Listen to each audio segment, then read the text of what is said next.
Hey guys, Eli here, back for another episode of my wildly unpopular series, Tales from the Dollar Bin, where I show movies that I've picked up for a low price out of discount bins and stuff like that. So I have a decent selection here, all different formats. I also wanted to start out with another giveaway that I'll be doing. And if you followed me for a while, you've seen the giveaways I've done before. You know, there's no gimmicks involved. You don't have to do anything. You don't have to gain me subs. None of that. None of that. I don't like stuff like that. So, anyways, what I'll be giving away is, and I will preface this by saying this is a damaged Blu-ray, but it's not beyond repair. It just kind of needs a new case. I didn't know what to do with it, and I just wanted to get it to someone who would appreciate it. So, I bought this movie, I don't know, a month or two ago. It's fantastic, by the way, if you haven't seen it. And Amazon had sent me another one, being the first one was damaged. So we're talking about Turbo Kid Blu-ray from, this came out in 2015? So let me zoom in here. You got a crack in the case, and you do have a very, very minor rip in the front insert. That can be fixed with a little bit of glue or tape. This DVD or this Blu-ray would be good for its lifetime, basically, if you get that under control before it gets any worse. And it just, like I said, it just needs a new case. It's cracked. But, yeah, man, I want to give this to you for free. All you got to do is leave a comment just saying, hey, I'm interested in Turbo Kid or something like that. Yeah, say something like that. Say or just say something about Turbo Kid. I don't know. It doesn't have to be anything, anything special. If you're interested in this movie, I will send it to you if you win the drawing. And usually, you know, this is not going to be a video where many people see, so your odds are probably going to be pretty good. You're probably going to be like 1 in 5. So jump on this while you can. Anyway, it's an awesome movie. Yeah, just happy to get it to someone who will enjoy it. So let's see what I got here. I got DVD, I got Blu-ray, I even have some VHS stuff, which we'll start off with first, I think. This is a movie that I've actually wanted to see. I used to watch these kinds of like thriller movies when I was a teenager, and it's not really my cup of tea anymore, but I do love Kurt Russell. So we're talking about Breakdown from, was this early 2000s, late 90s, 97. I've seen this reviewed before. It seems like a really cool movie. I am a huge Kurt Russell fan. I just haven't seen this, so I was happy to pick this up for 50 cents or whatever, and I'll be giving it a watch soon. As well as, this movie I've seen many times. I've got it on DVD. Surprised that I never had this on VHS because I go so far back with it. Never did own this on VHS, actually, now that I think about it. The Hobbit. Probably, arguably, my favorite book of all time. Definitely my favorite Tolkien book. And this movie is amazing. It's just one of those comfort food movies that you know, I've always loved. Like I said, I have it on DVD, but for 50 cents, sure, I'll take it. I'll take a VHS copy. Why not? Moving on to standard DVD, we got some stuff here that mixed bag. Some stuff that I've wanted to see, some stuff that I've seen, some stuff that I've never heard of and just looked interesting, and I'll chance it for a buck or two. Starting with Chainsaw Sally. Now, this definitely screams early 2000s horror, low budget. And not that that's a bad thing by any means, but it's like early 2000s low budget American horror. Sure, there were some gems coming out, like there's always been, but there were a lot of bad movies coming out of that scene. And this totally is probably among those, but I don't know. I think there's also a lot of charm to be found and stuff like that. So this came out in 2007, Shockorama Cinema. I will admit I'm a sucker for all those kind of fly-by-night, and I shouldn't say fly-by-night, but all those like horror DVD labels from the early 2000s. You know, a lot of the stuff they'd put out was total trash, but at the same time, the passion that these people clearly had to put the stuff out was admirable. And yeah, features Gunnar Hansen, the guy that played Leatherface in the original Texas Chainsaw Massacre. That's cool. Herschel Gordon Lewis is in it apparently too. Famous director. I've I've never directed a damn thing. I have reviewed, God, at least 2 of his films on this channel, I think. So Chainsaw Sally. Anyone heard of it? Has anyone seen it? Because I have not. Yeah. I'm kind of excited to check it out, to be honest. Next, I've got, since I reviewed the first one recently and actually really enjoyed it, I picked this up even though it's a clear cash grab. A cash grab on a movie that probably didn't make much money anyways. Do with that what you will. Toolbox Murders 2. You know, I've checked out reviews of this. Nothing but garbage, but for some goddamn reason, when I saw this for a couple of bucks, I just had to grab it. This is a Scream Factory DVD. You know, I say cash grab because it's like Tobe Hooper directed, you know, the first one. He didn't direct this one, so it's, you know, you had a new director on board. You got different actors. I don't know, man. Bruce Dern is in it for some goddamn reason. There's also a guy in here named Edgar Allan Poe the Fourth, which is just really cool. Like, is he related to Edgar Allan Poe? I mean, I don't get it. Very cool name though. But anyways, Toolbox Murders 2. Check out my review of the first one if you're curious about it. It was a lot of fun for what it was. I don't expect anything out of this. I expect it to be an absolute train wreck, but if I can get some enjoyment out of it, then, you know, my $1 or $2 or whatever I paid for it is justified. So recently I reviewed 13 Assassins by Takashi Miike. You know, one of my favorite Japanese directors, one of everyone's favorite Japanese directors. So I decided to grab Blade of the Immortal, another one of his samurai films. He did such a goddamn good job with 13 Assassins. I figured, yeah, why not check out more? And for years and years, I've been on a mission to check out anything by Miike that I can anyways. So just his name alone is gonna get my, you know, get a purchase from me.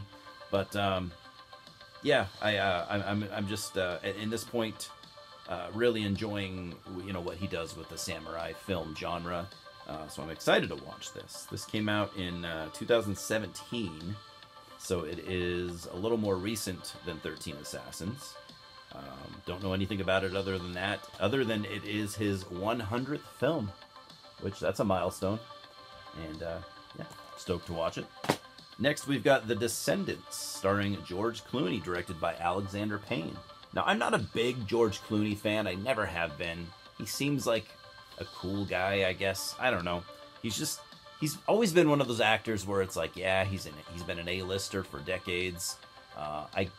He is a serviceable. He's like a Tom Cruise, you know, in my opinion. He's a serviceable actor. He's a good actor, but he's never struck me as like one of those, you know, like a starving artist, you know, type actor, you know, super passionate and, you know, the type of guy that's going to come in and, you know, knock your socks off no matter what role he's doing. To me, he's always just, and maybe I'm wrong, and, you know, correct me, you know, criticize this next statement if you will, but to me, he's always been one of those guys where he's kind of coasted on his looks and his charisma, and he's got plenty of both, but I just never saw him as like a great actor. But anyways, I've become, over these last couple years or longer, a huge fan of Alexander Payne. I would say Sideways is one of my favorite films. The Holdovers from last year is quickly becoming one of my favorite films, so I told myself I need to see all the stuff that he's done. I picked up Nebraska recently, I haven't watched it yet, and now I've got The Descendants. So yeah, despite this clearly centering around George Clooney, super excited to watch it, because I think Alexander Payne is just quite an amazing director, really. Next, we've got a cool sci-fi film from the 70s. I have seen this in the past, a long time ago. This came out in '76 originally. Logan's Run. Remember these? Every time I show one of these old DVDs, I don't know what you'd call them, but I always go, remember these? This style was really popular in the early 2000s. They're terrible, but I'll still buy them, you know, for $1 or whatever. God, you gotta love that 70s cover art. And I mean that in not a sarcastic way. That's just so cool. Even the inside is awesome. Well, that's a scene from the movie. But anyways, Logan's Run. I haven't seen this in a long time. This is a British film. I'm just going to go off what I remember. I believe it's a British film. I remember it being mostly British actors. This is basically set in the future. I want to say dystopian future. I don't know if that's... I don't think it's dystopian future. Anyways, it's set in the future where once you hit a certain age, I don't remember what the age is. It's not even that old. I want to say it's... I don't know. Once you hit a certain age, they basically euthanize you. So there are like no old people anymore, which is kind of a paradise when you think about it. Can you imagine driving around, just driving your car, no old people on the road? God, that really is a future I think we need to work towards. I'm just kidding. I don't want to kill your grandparents or whatever. Anyways, horrible jokes aside. I remember this being a really cool movie, and I'm really excited to watch it again. So it's definitely, at this point, it's very much a cult classic, and I'm stoked to rewatch it. Logan's Run. Then we've got a movie that got a hell of a lot of attention back when it came out in 2010. I never really had the desire to see it for some reason, but all of a sudden I do. Black Swan. I do like Darren Aronofsky. Maybe what made me want to watch this is, I mean, I've always enjoyed Aronofsky's films, The Wrestler, his other stuff, from what I've seen, always been really good. I really liked The Whale from, 2 years ago or something like that with Brendan Fraser. And I think after I saw this sitting there for $1, I was like, I enjoyed The Whale so much. Let's check out Black Swan. I've always heard it's really, really good. I like Natalie Portman. I don't think she's great. I don't think most people think she's great. I like her. I've always liked her. Mila Kunis is in it. Vincent Cassel. Vincent Cassel, definitely the best actor out of those three. But yeah, no, I've heard it's really good. It just didn't interest me. Like, I don't know, the subject matter and everything. I'm not really into anything this is based off of, but that's not the point. I also don't care about wrestling anymore. I liked it when I was a kid, but anyways, I loved The Wrestler. I loved The Iron Claw. Not related to Aronofsky at all, but point I'm getting at is, you don't need to love, the subject matter of a movie to love the movie. And I forget that sometimes. So Black Swan, I'm actually really excited to watch this. Then we've got, from a couple of years back, you know how it goes. Sometimes there's not dates that can be easily seen on a movie. 2020. Rated PG-13, not usually a good sign for me. But I remember this coming out, and I thought it looked cool. It still looks cool. Love and Monsters. I don't know who Dylan O'Brien is, but apparently this movie is all about him. I'm more interested in Michael Rooker, who's right there, who's a great actor. Love and Monsters. I love monsters. Who doesn't like love? But yeah, I don't know. It looks cool. I don't really know a whole lot about it. I see some monsters on the back. This is like a post-apocalyptic movie with monsters, which, right off the bat, this should not be a rated PG-13 movie, but whatever, it is, and I'm going to check it out, and hopefully it's cool. This next one, you would think that I would own, but I just never have. I've seen it a couple of times. Godzilla, King of the Monsters. I like this movie. I have been wanting to rewatch it. Because I kind of, like, the first time I watched it, I thought it was kind of boring. Second time I watched it, I thought it was actually pretty cool. So now I'm excited to watch it for a third time. This came out in 2019. It's pretty cool. I like this more than the one before it because it introduces, you got so many cool monsters in this movie. Mothra, I think King Ghidorah's in it. I don't actually completely remember. Because my memory the older I get, I guess that's normal. My memory sucks. So I don't remember all the monsters that are in it, but I just remember it being really cool for including a whole bunch, which is something they haven't really done in any of these Godzilla movies for quite a while. So it's cool for that reason. Check it out if you're a big Godzilla fan. I picked this up just because it was sitting there for $1. I didn't need this at all. But I did buy it to see, since it's a special edition, I figured maybe it's got some cool special features on here. Texas Chainsaw Massacre Special Edition. Just standard DVD. This version came out in 2003. So it's got a bunch of special features on it. This is one of my favorite horror movies of all time. I just figured maybe there's some cool stuff on there that I haven't seen yet. So I'll probably check the special features out and then give it away to somebody who wants it, because I have numerous copies of this movie and I don't need it, but you know how it goes. Then we'll finish it off with a couple of Blu-rays. We'll go back to the Godzilla universe. We got Gamera 3. Gamera 3 Revenge of Iris. I have not seen this. I don't even think I've seen the other two Gamera movies. Actually, I know I haven't. Yeah, this was a cool find. This came out in 1999.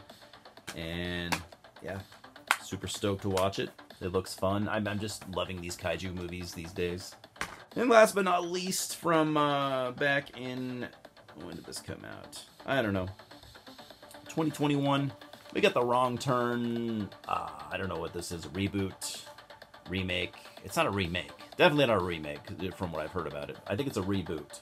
I don't know. It's fucking confusing as hell when they make these, like, legacy sequels, and they give them the original title of the movie, you know, like Scream and countless others, Halloween. So I don't know. It's a different storyline, I know that much. And I've heard this is actually really good. The Wrong Turn franchise is just a franchise, just almost nothing but landmines. I mean, there's like, out of all those, there's maybe 1.5 good movies. But I've heard this is actually one of the better, even despite it kind of changing things about, you know, the Wrong Turn lore and stuff like that. I've heard it's the best out of the entire series. So I'm excited to watch it. I have a weird fascination with the Wrong Turn franchise, despite it being mostly trash. So, anyways, guys, hope you enjoyed this for what it was. If there's anything you like here, let me know. If there's anything you don't like here, let me know. I'm a huge, as you know, I'm just a huge sucker for collecting physical media, and it's a curse that I probably always will carry with me. So, anyways, I hope you guys are doing well. We'll talk soon. I got more reviews coming in the near future. Just been kind of busy.